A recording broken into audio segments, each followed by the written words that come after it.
সাকিব আজ সাকিব হয়ে উঠেছেন তার নিজের গুণেই। এই দীর্ঘ যাত্রায় অসংখ্য মানুষ পাওয়া যাবে যাদের অক্লান্ত পরিশ্রম আছে তার পেছনে।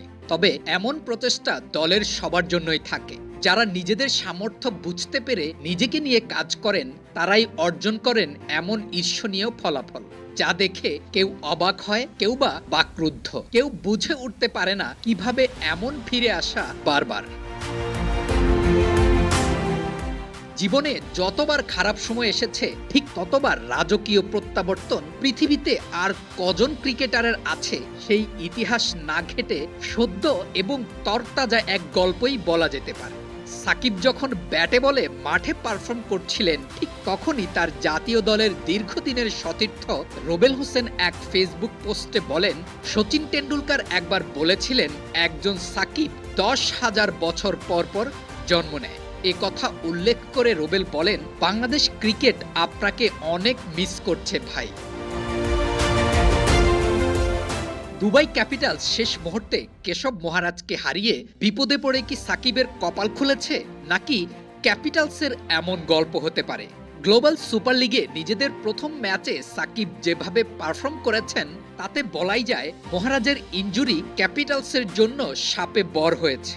অন্তত প্রথম ম্যাচ তাই প্রমাণ করে।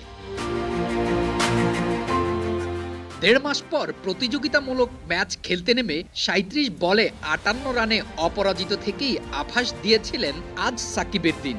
তিনি রাজত্ব করতে যাচ্ছেন 22 গজে। সেই প্রমাণ দিতে খুব বেশি সময় নেননি সাকিব। পঞ্চম ওভারে বল হাতে পেয়ে প্রথম বলেই উইল ইয়ংকে এলবির ফাঁদে ফেলেন সাকিব। নিজের ওভারের দ্বিতীয় বলে কোনো রান না দিয়ে তৃতীয় বলে আরও এক উইকেট।